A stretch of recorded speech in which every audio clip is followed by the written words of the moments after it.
Good morning, aka Patters. It's Wildstorm Wednesday. One of my favorites, Mr. Majestic in the DC. Oh, that's not the intro.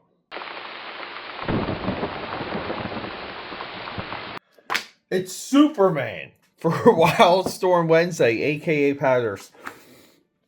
Okay, I know you didn't see this one coming. That's what she said.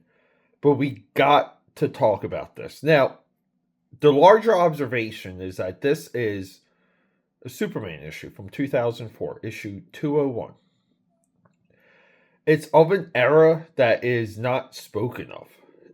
In my view, if there was a second golden age of the character, the first being the John Byrne Man of Steel golden age, this is number two. We go from the 80s to the 2000s. Everyone dismisses the 90s. I think this is irrefutable. I think this is, I feel, and I know this is unconventional, I feel just as a publisher and having like an editorial house, which is somewhat of a company within the company. This is a visionary line. It was all hands on deck, the best of the industry for years. We can relatively say up until 2008, almost for a full decade. The best of the best worked on Superman. I mean, this cover alone, I know it's a homage, but holy crap. I mean, the top trade dress is absolutely perfect. So it's Mr. Majestic in the DC universe because DC now has acquired, they bought our boys. They bought Wildstorm Productions. You know how we often talk about like how one issue bleeds into multiple? So if we were to read this and let me look, right, you read this and you like Mr. Majestic. I mean, you like him a lot. Superman 201 is the perfect advertisement for this character. It's also a little bit of a fun way to introduce these Wildstorm characters like flowing into DC proper. Because DC was doing a lot of wild things with time during this. Remember, we go fast forward, they destroy time with Flashpoint. A lot of the tolerance for that, like, kind of begins here. Previously on Wildstorm Wednesday, we know Mr. Majestic from Wildcats issue 11 and 12, right? Where's his first appearance? Let's see, like, the very first panel. Right here. Interlude, Mr. Majestic.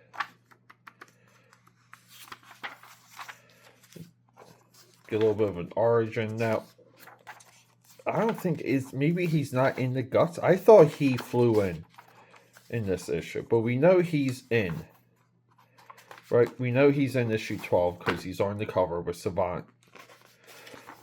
So Mr. Majestic within the Wildstorm universe, and they talk about it here in Superman. He's like the ultimate warlord against the Demonites. He has like all the powers of Superman. I also believe he can control things with his mind. He's telekinetic a little bit, I think. Fact check me on that. But even here, like he's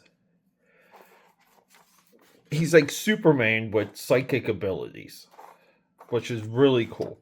I just feel like he never quite fit in this lineup because at this era, like all of the American superheroes, the popular ones, the new ones, the 90s ones, the Image ones, they were like militarized. Like this panel here perfectly sums up what 90s heroes were all about. And then you throw in this like archetype, but he's not a Superman archetype because he's nothing like Superman. So, you read this issue. I mean, like, look at the artwork. right? And we get like this history, and we see him here. We see Grifter and Savant. So we never got the prophecy of this issue either. At this point, just from this splash, from this 3-panel page 1 here, everybody would assume that they're going to roll in Grifter. They're going to roll in Savant. They're going to roll in all of these like popular, not that Savant was ever popular, but they're going to roll in like WILDSTORM proper into the DCU, and they're going to find creative ways to merge it. That's the prophecy of this issue. And even here, see like this kid in the little bubble hover chair. So we read this, we like it. We hunt down Wildcats 11 and 12, right? So you're going back to your comic shop, you're hunting these down. But then maybe like you didn't know. See, maybe you didn't know a little bit of the cover, right?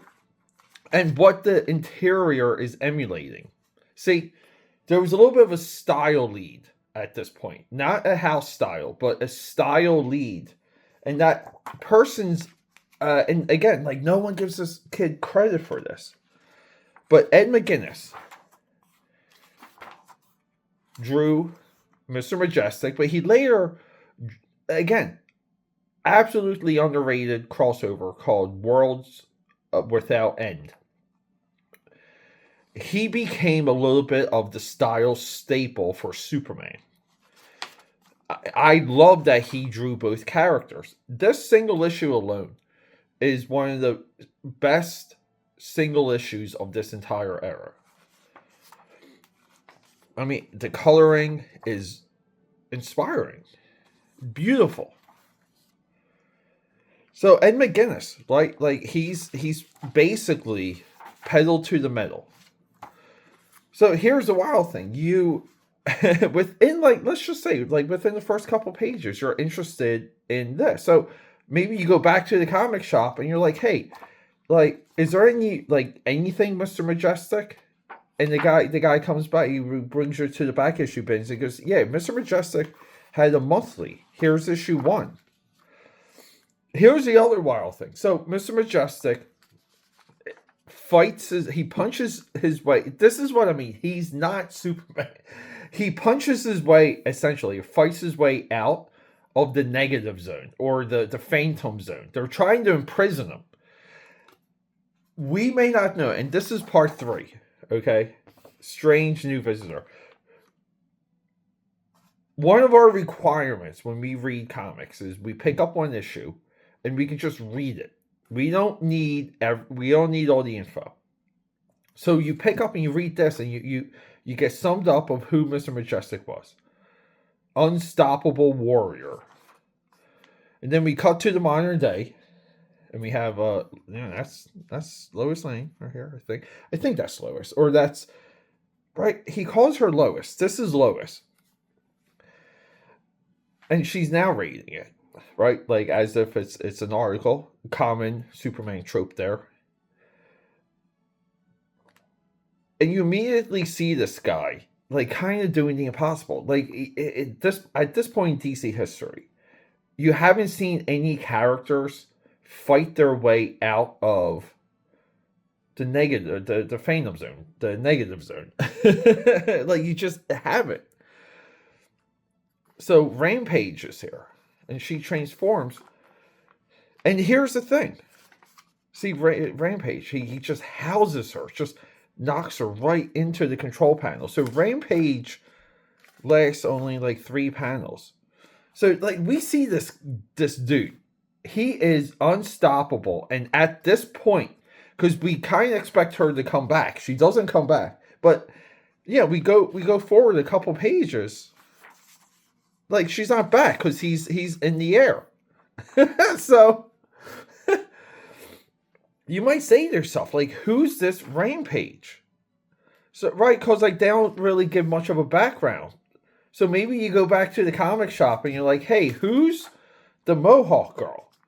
And he goes, well, look, we have this in our dollar bin. Here's Action Comics 681 with the Art to Bear cover. If you want to know more about her, but look, it's $5 or $6. if you're interested, we do have her first appearance. And this is like, back in the day, you would have like first appearance issues, and no one called them key issues. It would just be a first appearance.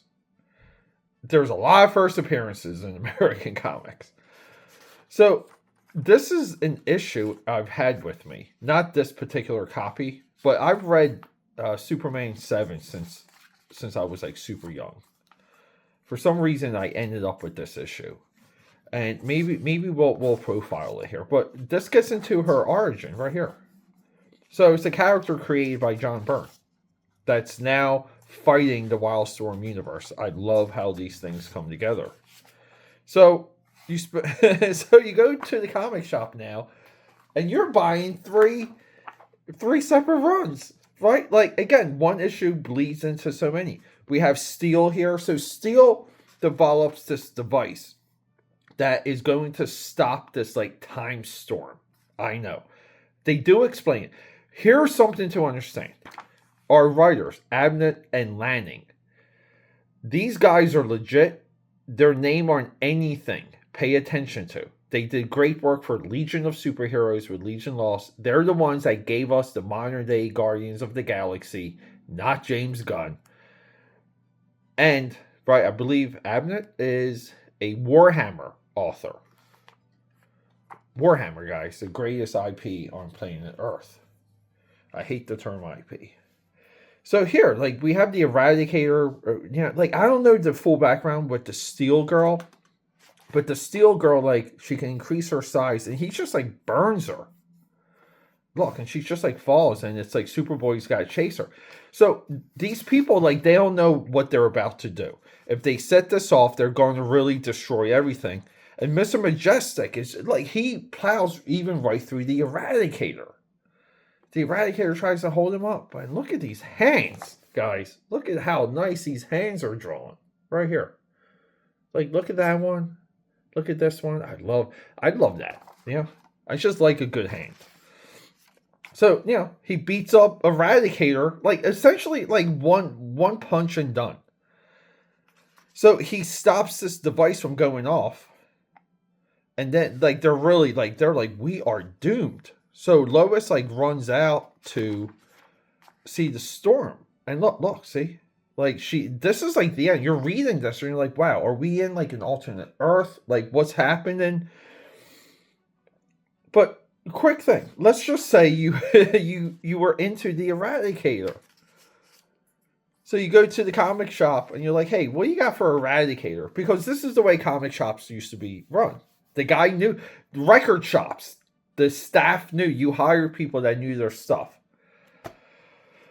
He sells your Man of Steel #1, which we profiled here. And we kind of get the origin of the Eradicator. Or like the reappearance, the retelling of the art. The Eradicator, I believe, premiered like a year before in an annual. But this is really kind of like his first, in my view, his first true appearance and his first origin. So like he sells you this. So now you're buying Man of Steel #1. So all is lost, right? And we get this like this run of like splash pages here, like really nice rendered. Everything's nice, like the coloring. This is what I mean. This is visionary work here, guys. So everything's ending, but then here, he scoops up Lois, right? Scoops her up, and she's like, oh, Majestic, and he's like, yeah. He's like, look, I'm sorry about the confusion and me beating up your friends. But you guys are idiots and you don't know what's happening. And he goes, here, you have a great city. Recognize this, Metropolis. And everything's like back to normal. So a part of Metropolis at this time is they made you and I think this is fantastic. And you rarely see this in American comics where the environment has like a character arc. But they essentially reverse engineer Brainiac technology from the future, and they make Metropolis into a living utopia. So a part of that technology was like mixing with the time storm, but he knew it could get reset, okay? And we get a lot of jargon here, but we get an explanation. And all is well. And everyone's okay. Like, he's like, hey, he's like, look, we have crypto because, oh my God, they did the unthinkable. They brought crypto back in American comics at this point. And, yeah, we get crypto going. But we get this, like, big apology, and he just, like, flies off. And we kind of get the sense that there's, like, maybe, like, not, like, an alternate version of him, but there's, like, another version of him that's, like, floating in time. So that's not quite there, and there's no editor's notes. But then we have this, like, here, epilogue. And then, look, next in Action Comics 812, find out where Superman is. So Superman's, like, missing, which is why we kind of have the extended Superman family in there. Look at what happens in Action Comics 812. So now, I think they make, right, sorry, correction, guys, Action Comics 812, right? Because the Superman books are still continuing weekly. That we talk about the Triangle era, which is right here. Right? The Triangle era. Very, like, big time stuff. Big, bold move for Superman. So everything continues here in Action Comics 812. So we, here at the back, see, like, isn't it one? Look at that illustration. Part 1, 6-part storyline. Kal-El begins a new life on Krypton by Michael Turner. Talent called. Okay, so there. So we get this, right? And then immediately, these are not the issues. But it shifts kind of into this era, where they bring in Michael Turner, Aspen Comics, and they give us a in-universe Kryptonian version of Supergirl. They find the solution, because they really never had one post-Crisis. This has a great Jim Lee sketchbook too, guys. We have a video on that. So, like, they're inside Kandahar.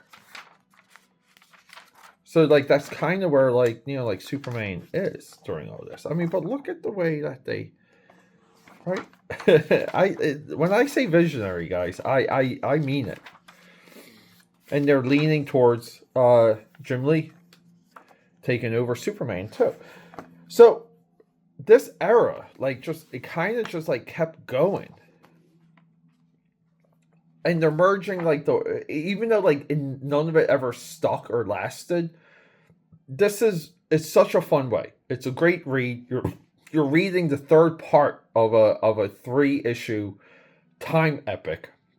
But you just want to read so much more, and you want to know about the characters in this, because everything is so, like, perfectly laid out. You want to know about Rampage. You want to know about Mr. Majestic. You're into a new monthly, or, like, a new series. And Majestic was 2000, right?